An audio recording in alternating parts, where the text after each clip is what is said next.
Lettre aux chrétiens. Shalom, grâce et félicité aux enfants du véritable Dieu. Mon nom n'a pas d'importance. Seul le nom de notre Seigneur Yehoshua Mashiach, Jésus-Christ, compte.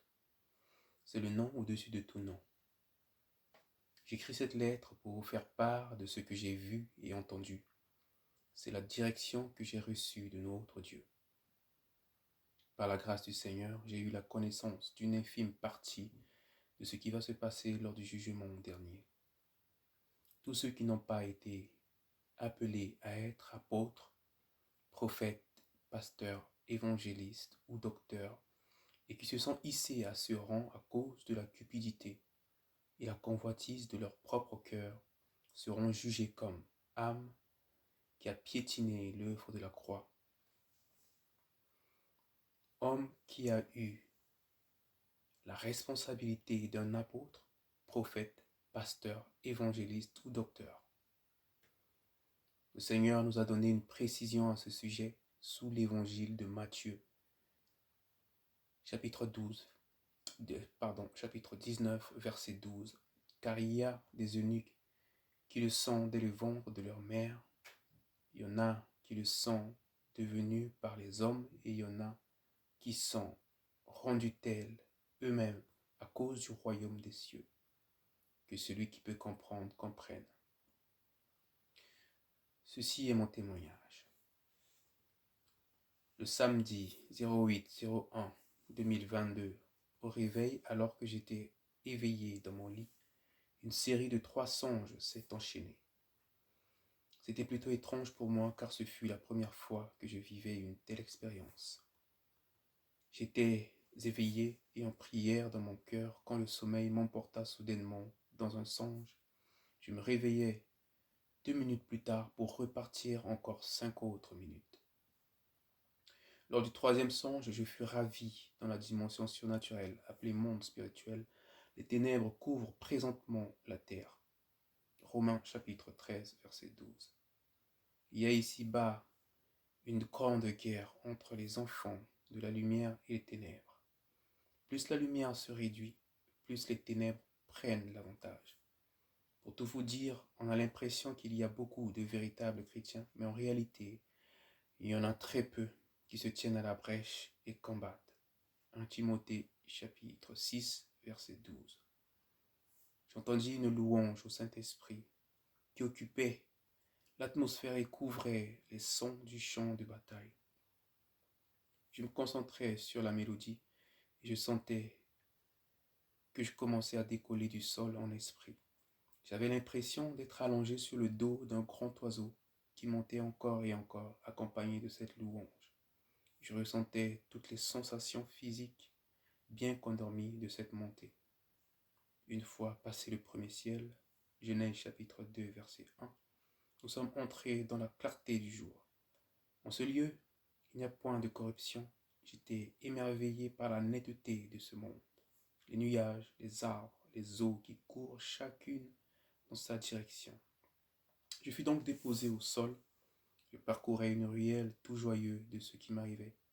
Sur le chemin, il y avait 3 enfants assis par terre, âgés d'environ 6 à 12 ans, ainsi qu'une jeune femme et 2 fillettes. Continuant mon chemin, je les saluais quand le plus grand m'adressa la parole. Les pasteurs sur terre travaillent pour de l'argent. Ils construisent des bâtiments et couchent avec des femmes et font des sacrifices humains. Je lui posai la question, comment sais-tu cela, avec un sourire poussé par l'étonnement. C'est écrit dans les livres, répondit le plus jeune. Quel livre? Demandai-je. Tout ce que vous faites là-bas sur terre est écrit dans des livres, répond-il. Puis-je en voir un? Demandai-je à nouveau. Puis les 3 entrèrent dans une maison, me laissant à l'extérieur avec la jeune femme et les 2 fillettes. Durant ce temps, je me mis à genoux, le visage contre terre, pleurant d'émotion à la vue du formidable de ce ciel. La jeune femme debout à côté de moi commença à me parler sur un ton de reproche.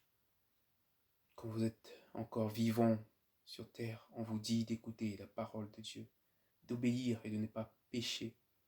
Vous ne voulez pas écouter, maintenant tu pleures. Mais je ne suis pas mort, lui avais-je répondu après plusieurs expirations. Puis les enfants revinrent, chacun chargé de livres. Je choisis un que j'ouvris. Il n'y avait pas d'écriture, mais des dessins plus précis que des textes, comme s'ils parlaient directement à l'âme. Ils donnent de voir les choses d'un autre point de vue. Les 2 premières pages montrent la violence que l'homme peut manifester, le péché à son paroxysme. Détails que je n'ai pas besoin de donner car toute conscience les reconnaît grâce à la vitesse à laquelle vont les informations de nos jours. La 3e page me montrait un homme tordant le cou d'un nourrisson, tenu par une femme. Je comprenais qu'il s'agissait là d'un enfant sacrifié au démon. La 4e page m'avait fait fermer le livre à cause d'une représentation impure. Une femme couchée dans un lit, sans vêtements, dans une position qui ne cachait rien de ce qui doit être caché, et s'apprêtait à aller avec plusieurs hommes.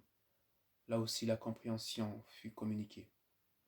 Il s'agit de la prostitution dont certains chrétiens font preuve. Jérémie chapitre 13, verset 27. Je me réveillais triste et angoissé, pas la tristesse du monde, mais celle du Seigneur, avec la ferme conviction de partager ce songe. Frères, sœurs, n'attristons pas le Saint-Esprit. Résistons au diable et il fuira loin de nous, comme les saintes écritures nous l'enseignent. Je ne recommande aucune église, mouvement ou assemblée, simplement la parole de notre Seigneur et Sauveur Yahushua Mashiach, Jésus-Christ de Nazareth, qui est le chemin, la vérité et la vie. Que la grâce soit avec vous.